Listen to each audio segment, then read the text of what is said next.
Hello everyone welcome to MB job update MB job update रे आपन को स्वागत करुच्ची।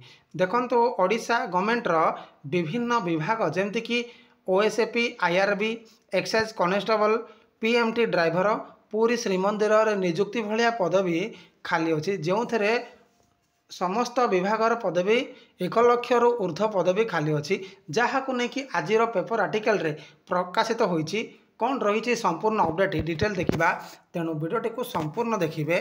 फ्रेंड देखंतु शिक्षित बेकार को नियुक्ति सरकार बड़ आह्वान सेपरि देखंतु 1,31,518 मंजूरी प्राप्त पदवी खाली। फ्रेंड देखंतु ओडिशा गवर्नमेंट रे 1,31,518 मंजूरी प्राप्त पदवी खाली अच्छी बोली अपडेट होची। चलतु यार संपूर्ण अपडेट कौन रोचे डिटेल देखा। देखंतु भुवनेश्वर डेट रोचे 26/6 रोचे अर्थात आज डेट्र न्यूज पेपर अटे। फ्रेंड क्षमता को आसीथिबा बीजेपी सरकार बेकारी समस्या समाधान करने बड़ आह्वान होईची। फ्रेंड देखंतु स्वाभाविक कथा सरकार बदली जहाँकि बीजेपी एवं आसी जो बेकारी समस्या समाधान करने बड़ आह्वान होईची बोली अपडेट रोचे। बहु शिक्षित युवक राज्य रे नियुक्ति सुजोग न पाई राज्य सरी चाकरी आशा रे अन्य राज्य को चली जाउछंती। फ्रेंड देखंतु बहु शिक्षित युवक राज्य रे नियुक्ति सुजोग न पाई चाकरी आशा रे अन्य राज्य को चली जाउछंती बोलेटी अपडेट रोची।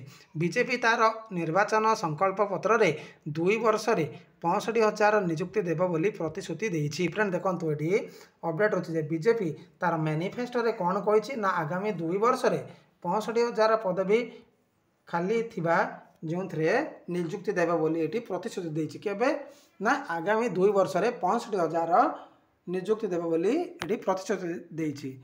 यह सते विभिन्न शिल्प संस्था रे ओडिया युवक युवती को नियुक्ति देवा नुआ शिल्प मंत्री चैलेंज हेबो। फ्रेंड देखंतु विभिन्न शिल्प कारखाना रे ओडिया युवक युवती को नियुक्ति देवा चैलेंज हेबो बोली एटी शिल्प मंत्री चैलेंज रहिबो बोली एटी अपडेट रोची।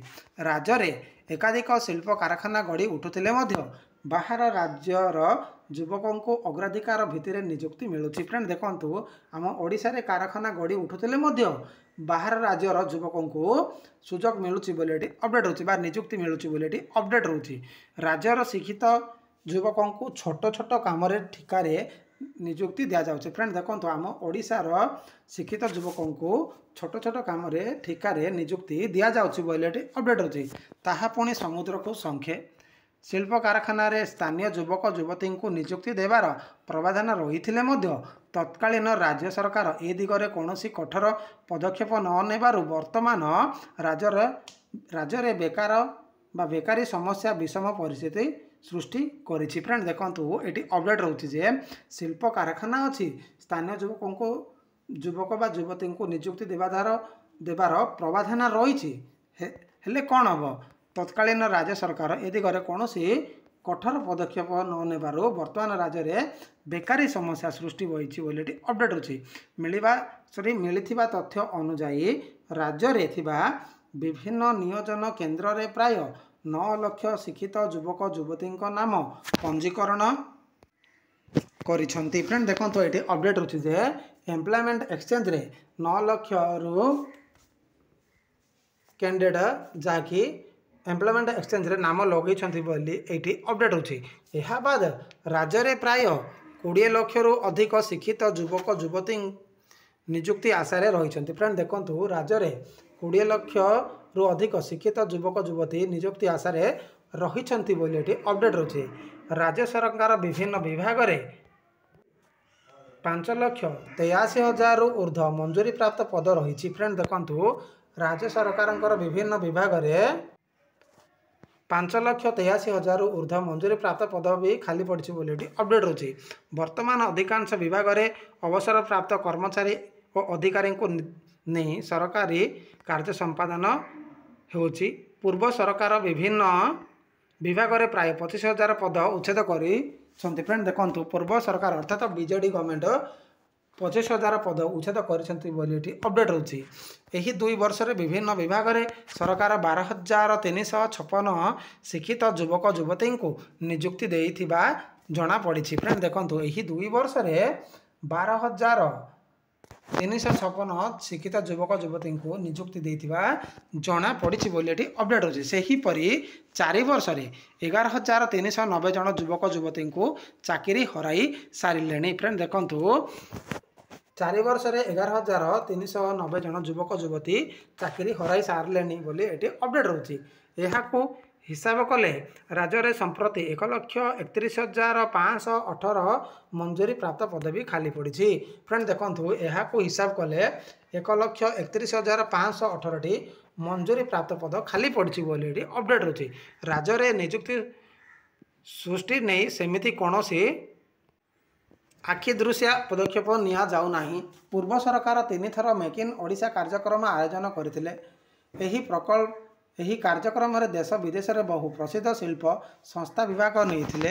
ରାଜ୍ୟର ଶିଳ୍ପ ସ୍ଥାପନ ପାଇଁ ପ୍ରତିଶ୍ରୁତି ଦେଇଥିଲେ ମଧ୍ୟ ହାତ ଗଣତି କେତୋଟି ଶିଳ୍ପକୁ ବାଦ୍ ଦେଲେ କେବଳ କାଗଜ କଲମରେ ଶିଳ୍ପ ସ୍ଥାପନ ଚାଲିଛି। ଫ୍ରେଣ୍ଡ ଦେଖନ୍ତୁ ଏଠି ଅପଡେଟ୍ ଅଛି ଯେ ପୂର୍ବ ସରକାର ଅର୍ଥାତ୍ ବିଜେଡ଼ି ଗଭର୍ଣ୍ଣମେଣ୍ଟ ଶିଳ୍ପ ସ୍ଥାପନ ପାଇଁ ପ୍ରତିଶ୍ରୁତି ଦେଇଥିଲେ ମଧ୍ୟ ହାତ ଗଣତି କେତୋଟି ଶିଳ୍ପକୁ ବାଦ୍ ଦେଲେ କେବଳ କାଗଜ କଲମରେ ଶିଳ୍ପ ସ୍ଥାପନ ଚାଲିଛି ବୋଲି ଏଠି ଅପଡେଟ୍ ହେଉଛି।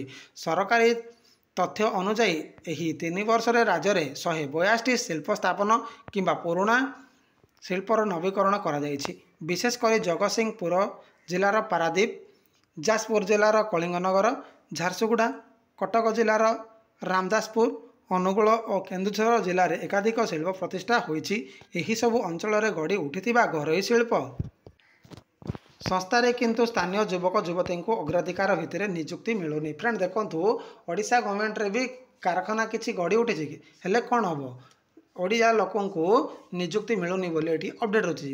ସ୍ଥାନୀୟ ଯୁବକଙ୍କ ବଦଳରେ ବିହାର, ରାଜସ୍ଥାନ, ତାମିଲନାଡୁ, ଗୁଜରାଟ, ୟୁପି ବା ଉତ୍ତରପ୍ରଦେଶ, ମହାରାଷ୍ଟ୍ର, ପଶ୍ଚିମବଙ୍ଗ ପ୍ରଭୃତି ରାଜ୍ୟର ଯୁବକ ଯୁବତୀଙ୍କୁ ନିଯୁକ୍ତି ଦିଆଯାଇଛି। ଫ୍ରେଣ୍ଡ ଦେଖନ୍ତୁ ଏଠି ଅପଡେଟ୍ ହେଉଛି ଯେ ସ୍ଥାନୀୟ ଯୁବକଙ୍କ ବଦଳରେ ବିହାର, ରାଜସ୍ଥାନ ଏହିସବୁ ରାଜ୍ୟ ଗୁଡ଼ାକର ଯୁବକ ଯୁବତୀଙ୍କୁ ନିଯୁକ୍ତି ଦିଆଯାଇଛି ବୋଲି ଏଠି ଅପଡେଟ୍ ହେଉଛି। ସରକାର ସ୍ଥାନୀୟ ଯୁବକ ଯୁବତୀଙ୍କୁ କାରଖାନାରେ ନିଯୁକ୍ତିରେ ଅଗ୍ରାଧିକାର ମିଳିବ ବୋଲି ଘୋଷଣା କରୁଥିଲେ ମଧ୍ୟ ବାସ୍ତବ କ୍ଷେତ୍ରରେ ତାହାକୁ ପାଳନ କରାଯାଉନି। ଶିଳ୍ପ କାରଖାନାରେ ଓଡ଼ିଆ ଯୁବକ ଯୁବତୀଙ୍କୁ ନିଯୁକ୍ତି ମିଳୁନଥିବା ବେଳେ ଗୋଟିଏ ପରେ ଗୋଟିଏ ବୈଷୟିକ ଶିକ୍ଷାନୁଷ୍ଠାନ ଖୋଲୁଛି। ଫ୍ରେଣ୍ଡ ଦେଖନ୍ତୁ ଏଠି ଅପଡେଟ୍ ରହୁଛି ଯେ ଶିଳ୍ପ କାରଖାନାରେ ଓଡ଼ିଆ ଯୁବକ ଯୁବତୀଙ୍କୁ ନିଯୁକ୍ତି ମିଳୁନଥିବାରୁ ଗୋଟିଏ ପରେ ଗୋଟିଏ ବୈଷୟିକ ଶିଳ୍ପାନୁଷ୍ଠାନ ଖୋଲୁଛି ବୋଲି ଏଠି ଅପଡେଟ୍ ହେଉଛି। ଯାହାଫଳରେ ପ୍ରତିବର୍ଷ ଶହ ଶହ ତାଲିମପ୍ରାପ୍ତ ଯୁବକ ଯୁବତୀଙ୍କୁ ରାଜ୍ୟରେ ଚାକିରି ମିଳୁନଥିବାରୁ ସେମାନେ ଚାକିରି ଆଶାରେ ବାହାର ରାଜ୍ୟକୁ ଯିବାକୁ ବାଧ୍ୟ ହେଉଛନ୍ତି। ସ୍ୱାଭାବିକ କଥା ଫ୍ରେଣ୍ଡ, ଯେତେବେଳେ ଓଡ଼ିଆ ଲୋକ ଓଡ଼ିଆ ଜାଣୁଥିବେ, ଓଡ଼ିଆ ପଢ଼ୁଥିବେ, ଲେଖୁଥିବେ କିନ୍ତୁ ଓଡ଼ିଶାରେ ଚାକିରି ନ ମିଳିବ ବାହାର ରାଜ୍ୟକୁ ଯିବାକୁ ତ ବାଧ୍ୟ ହେବ ନା। ସେପରି ଫ୍ରେଣ୍ଡ ଦେଖନ୍ତୁ ରାଜ୍ୟରେ ବିଜେପି ସରକାର ଗଠନ କରିବା ପରେ ବର୍ତ୍ତମାନ ଶିକ୍ଷିତ ଯୁବକ ଯୁବତୀଙ୍କୁ ନିଯୁକ୍ତି ଦେବା ବଡ଼ ଆହ୍ୱାନ ହୋଇଛି। ଶିଳ୍ପମନ୍ତ୍ରୀ ସମ୍ପଦ ସ୍ୱାଇଁ ରାଜ୍ୟରେ ଗଢ଼ି ଉଠୁଥିବା ଶିଳ୍ପ କାରଖାନାରେ ସ୍ଥାନୀୟ ଯୁବକ ଯୁବତୀଙ୍କୁ ନିଯୁକ୍ତି ଦେବା କ୍ଷେତ୍ରରେ କି ପଦକ୍ଷେପ ନେଉଛନ୍ତି ତାହା ଉପରେ ସମସ୍ତଙ୍କ ନଜର। ଫ୍ରେଣ୍ଡ ଦେଖନ୍ତୁ ଇଏ ଥିଲା ଯାହାକି ଓଡ଼ିଶା ଗଭର୍ଣ୍ଣମେଣ୍ଟରେ 1,31,518ଟି ମଞ୍ଜୁରୀ ପ୍ରାପ୍ତ ପଦବୀ ଖାଲି ପଡ଼ିଥିବାର ଅପଡେଟ୍। ଯଦି ଭିଡ଼ିଓ ପସନ୍ଦ ଆସିଥାଏ ତାହେଲେ ଲାଇକ୍, ସେୟାର, ସବସ୍କ୍ରାଇବ୍ କରିବାକୁ ଯେମିତି ଜମାରୁ ଭୁଲିବେନି। ଧନ୍ୟବାଦ।